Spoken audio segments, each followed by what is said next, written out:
E aí galera, tudo bom? Aqui é o professor Charles. Hoje eu vou trazer aqui uma ajuda bem grande com essas 5 questões dessa quinzena, ok?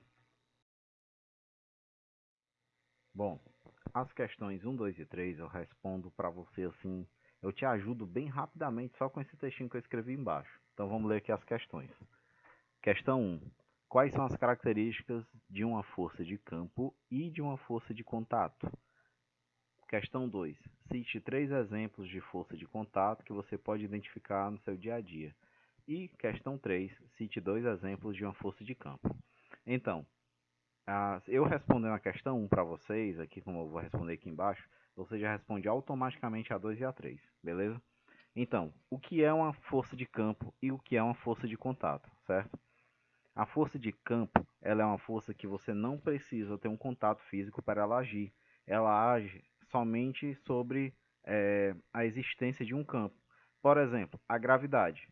Me diga uma coisa, se você cair de um avião, você não está em contato com nada, só com o ar. Está em contato com nada. Você não vai continuar caindo, a gravidade não vai te puxar mais porque você não está em contato com nada?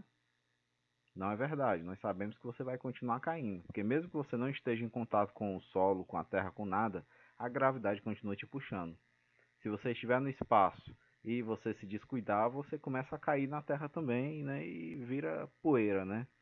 Então, a gravidade é um tipo de força que depende somente da existência do campo gravitacional, que automaticamente depende somente da existência de massa para existir. Qualquer coisa que tem massa tem inércia e tem gravidade, ok? Como exemplos de força de campo, nós podemos falar da força elétrica, a força gravitacional, a força magnética, certo? Então existem muitas forças, não são tantas forças de campo, tá? Mas a gente pode citar várias. Eu citei já essas três, né? A questão 3 só pede para você citar duas, então daí já ajuda, né? Beleza pura, vamos falar agora sobre forças de contato, tá?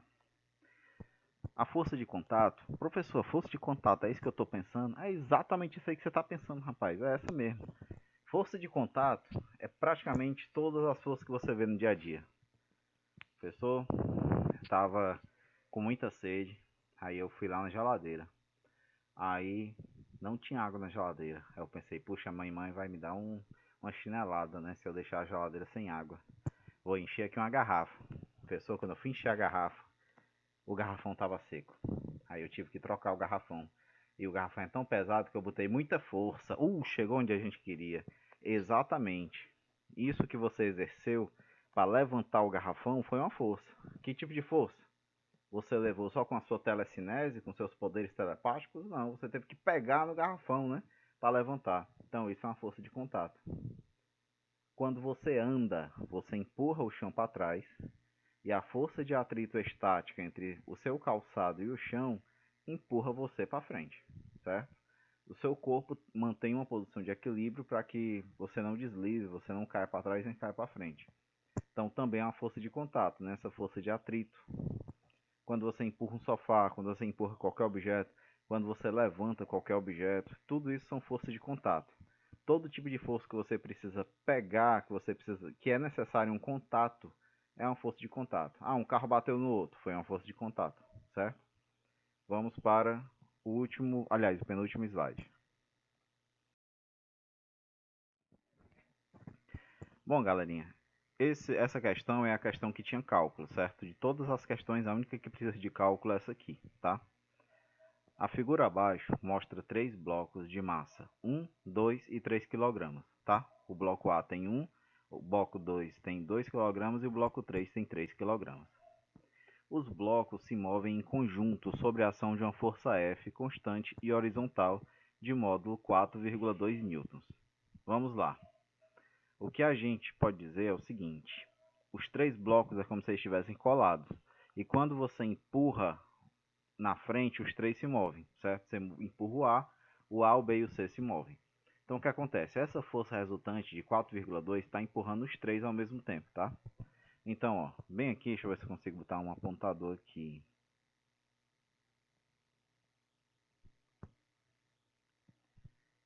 Só um instante.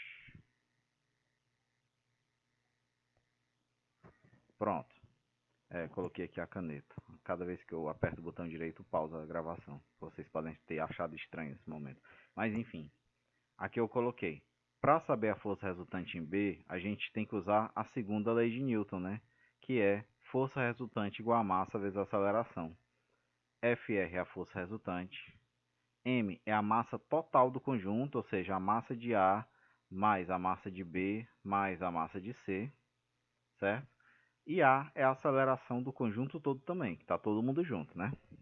Então vamos substituir. Quem é a força resultante? É 4,2, que ele deu na questão, tá aqui, ó. Qual é a massa total? A soma das três. 1 mais 2 mais 3, faltou um parênteses aqui, né?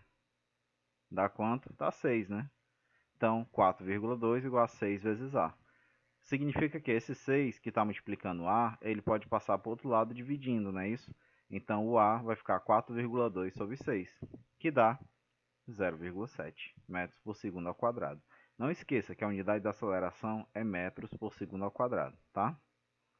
Então, como a massa de B é 2 e a aceleração do conjunto todo é 0,7, note que cada um não tem sua aceleração não. Como a força está empurrando todo mundo tem a mesma aceleração, certo? Por isso que eu posso dizer que a aceleração do conjunto todo é a mesma aceleração que tem só em B. É aquela história, você está dentro de um ônibus, sentado na sua cadeira. O ônibus está a 60 por hora, tá o ônibus, tá você, tá o passageiro do seu lado, o trocador, o motorista, a velhinha que está em pé, todo mundo que está no ônibus está a 60 km por hora.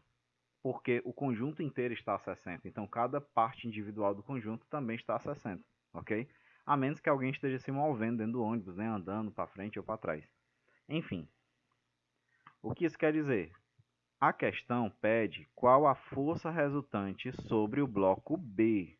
Ele quer somente a força resultante em B. Então, a força resultante de B é o quê? É a massa de B vezes a aceleração de B. Então, a massa de B é 2. Ele deu na questão, tá aqui, ó. Massa de B igual a 2. E a aceleração a gente acabou de descobrir que é 0,7. 2 vezes 0,7, 1,4. Então, a gente pode dizer... Última questão. Uma folha de massa igual a 0,3 gramas cai de uma árvore com velocidade constante. O quê? Com velocidade constante. Vamos guardar isso na mente. Quando terminar a questão, a gente lê de novo. Determine a força resultante sobre essa folha, sabendo que ela está sujeita à resistência do ar, dada a aceleração da gravidade igual a 9,8. Galera, vamos pensar o seguinte. Força resultante, ou letra linda, é igual a massa vezes aceleração. Não é isso? Segundo a lei de Newton, certo? Então, para descobrir a força resultante, a gente tem que saber a massa e tem que saber a aceleração. O que é aceleração, galera? Aceleração é a mudança de velocidade. Tipo assim, a velocidade estava 5. Um segundo depois estava 10. Um segundo depois estava 15. Depois 20. Depois 25. Ela está mudando de quanto em quanto? De 5 em 5.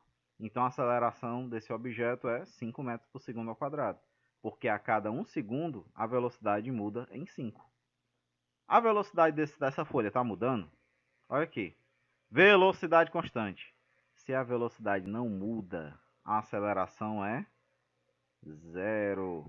Se a aceleração é zero, qualquer coisa multiplicado por zero é quanto? Zero. Então a resposta da questão: qual o valor da força resultante? Zero. Pronto, acabou. Só isso. Muito fácil. Então, galera, valeu aí por assistir aí a nossa resolução, tá? Agora vocês viram que eu praticamente resolvi tudo para vocês. É só passar isso pro papel, assistir o vídeo de novo e vamos para frente, beleza? Qualquer coisa, estou disponível aí para tirar as dúvidas de vocês, ok? Tchau, tchau.